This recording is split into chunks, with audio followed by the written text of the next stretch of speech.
اللہم صلی علی محمد وعلی آلہ وصحبہ وبارک وسلم۔ سامعین محترم، عام طور پہ بعض لوگوں سے یہ سنا جاتا ہے کہ گن کر اللہ کا ذکر نہیں کرنا چاہیے، جب اس نے کوئی حساب نہیں کیا تو ہم اس کے ساتھ حساب کر کے کاؤنٹنگ کر کے ہم اس کا ذکر کیوں کریں۔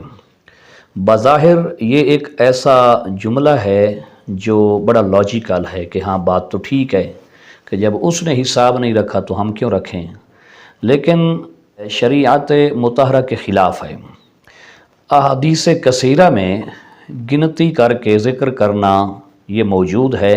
بذات خود صحیح بخاری، صحیح مسلم، سنن ابی داود، جامع ترمذی وغیرہ، مسند احمد سمیت کئی کتب حدیث میں یہ حدیث موجود ہے کہ حضور نبی کریم صلی اللہ علیہ وآلہ وسلم نے اپنی پیاری لاڈلی صاحبزادی سیدہ فاطمہ الزہرا رضی اللہ تعالی عنہا آپ کو ایک تسبیح عطا فرمائی تھی، اور حضرت علی شیر خدا رضی اللہ تعالی عنہ اس وقت آپ بھی موجود تھے کہ جب آپ بستر پہ جائیں یعنی سونے لگیں تو 33 بار سبحان اللہ، 33 بار الحمدللہ اور 34 بار اللہ اکبر یہ پڑھیں۔ اب یہ دیکھیں اس میں کاؤنٹنگ موجود ہے 33 ٹائم، 33 بار 34 بار، اور اسی طرح دیگر کئی احادیث میں، جیسے کہ یہ بھی سیاستہ میں حدیث ہے، حضور اکرم صلی اللہ علیہ وآلہ وسلم نے فرمایا کہ جو بندہ ایک دن میں وہ 100 بار پڑھتا ہے سبحان اللہ وبحمدہ، سبحان اللہ وبحمدہ، تو سمندر کے جھاگ برابر بھی اس کی خطائیں کیوں نہ ہوں وہ ساری خطائیں معاف ہو جاتی ہیں۔ سبحان اللہ، تو اس میں دیکھیں گنتی ہے۔ اسی طرح صحیح مسلم میں حدیث ہے، نبی کریم صلی اللہ علیہ وآلہ وسلم نے صحابہ کرام رضوان اللہ تعالی علیہم اجمعین جو کہ حاضر خدمت تھے، ان سے آپ نے فرمایا کیا تم میں سے کوئی شخص عاجز ہے کہ وہ ایک دن میں 1000 نیکیاں کمائے کرے؟ تو پاس بیٹھے ہوئے صحابہ میں سے ایک صحابی رضی اللہ تعالی عنہ نے عرض کیا یا رسول اللہ صلی اللہ علیہ وآلہ وسلم، کوئی ایسے کس طرح 1000 نیکیاں کر سکتا ہے؟ یعنی یہ پرماننٹلی مستقل طور پہ 1000 نیکیاں کمانا تو یہ کیسے ممکن ہے، پاسبل ہے، ان کو مستقل طور پہ کیسے کیا جائے؟ تو نبی کریم صلی اللہ علیہ وآلہ وسلم نے فرمایا 100 بار سبحان اللہ پڑھنا، حدیث کا مفہوم ہے، تو اس سے 1000 نیکیاں ملتی ہیں۔ اسی طرح مسند احمد میں روایت ہے، حضور علیہ الصلوۃ والسلام نے فرمایا جو کوئی ایک بار سبحان اللہ کہے اس کے لیے 20 نیکیاں ہیں اور اس کے 20 گناہ معاف کر دیے جاتے ہیں، اور جو کوئی اللہ اکبر کہے اس کے لیے بھی یہی کچھ ہے، یعنی اس کے لیے 20 نیکیاں ہیں اور اس کے 20 گناہ معاف کر دیے جاتے ہیں۔ اسی طرح امام بہقی نے شعب الایمان میں حضرت علی شیر خدا رضی اللہ تعالی عنہ کا ایک قول نقل فرمایا ہے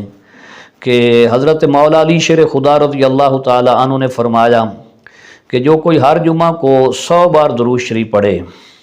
تو قیامت کا دن ہوگا، جب میدان حشر میں وہ آئے گا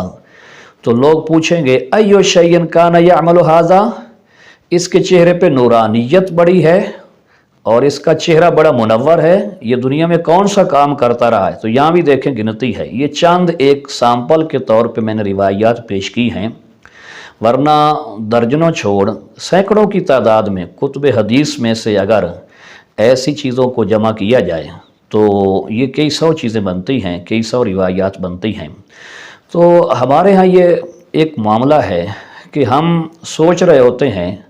چاہ رہے ہوتے ہیں کہ کوئی ایسی بات کریں جس سے واہ واہ ہو جائے، تو ہم یہ نہیں دیکھتے، یہ نہیں سوچتے کہ ہو سکتا ہے یہ قرآن و سنت کے خلاف نہ ہو جائے، تو وہ بات کرنی چاہیے جو قرآن و سنت کے خلاف نہ ہو بلکہ قرآن و سنت کے عین مطابق ہو۔ جب نبی کریم صلی اللہ علیہ وآلہ وسلم نے ایسے وظائف ارشاد فرمائے ہیں کہ جن کو اتنی ہی گنتی میں گن کر پڑھا جائے تو وہ صحیح طور پہ مؤثر ہوتے ہیں، اس میں سے نہ کام کیا جا سکتا ہے، نہ اس میں سے کوئی ایک عدد یا ایک ہندسہ بڑھایا جا سکتا ہے، تو ان کو ایز اٹ از پڑھیں گے۔ ہاں وہ اگر ہم وہ وظیفہ کر لیں، مثال کے طور پہ کہ یہ تسبیح فاطمہ ہے، یہ تسبیح فاطمہ کے اعتقاد سے اور نظریہ سے 33 34 بار سبحان اللہ الحمدللہ اللہ اکبر ہم پڑھ لیں، اور اس کے بعد ہمارا دل کرے، ٹائم ہے اور ذکر کرنا چاہتے ہیں تو بے شمار ذکر کریں، لیکن جو چیز شریعت مطہرہ نے اس کی گنتی کا تعین کر دیا ہے، اسے گن کے بتایا ہے، تو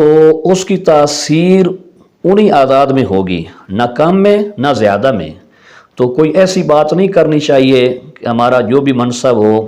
تو اس منصب کا فائدہ اٹھاتے ہوئے ہم ویسے ہی اپنی لاجک جھاڑتے رہیں اور ویسے ہی عوام الناس کو ہم امپریس کرتے رہیں اور واجبہ بڑی بات ہو گئی ہے، تو کہیں یہ نہ ہو کہ ہم اپنی واہ واہ اور شاباش لینے میں اور اپنی اس میں شہرت میں فیم کے حصول کے لیے کہیں قرآن و سنت کے منافی ہم کوئی قول نہ کر بیٹھیں۔ دعا ہے اللہ رب العزت کی بارگاہ میں اللہ ہمیں دین فہمی عطا فرمائے، دین پہ عمل کی توفیق دے اور ہمیں عزت عطا فرمائے، آمین۔